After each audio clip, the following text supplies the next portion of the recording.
শেখ শাহজাহানরা সেদিনকেও সেই কাজ করত, আর এই শুভেন্দু অধিকারীরা পিঠে হাত চাপড়ে বলতো শাবাশ বেটা, আচ্ছা কাম কিয়া है तुमने। লজ্জা লাগে না আপনার? নিজের বাড়িতে মুখ দেখান কি করে? লজ্জা লাগে না?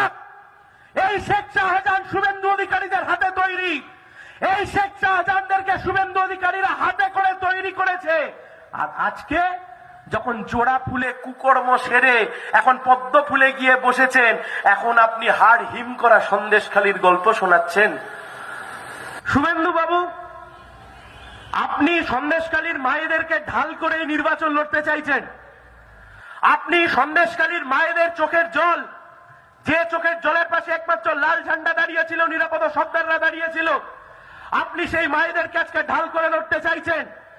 আর আপনাদের উদ্দেশ্যে বলছি, এই যে শেখ শাহজাহান, কে এই শেখ শাহজাহান, কার হাতে তৈরি? এই দেখুন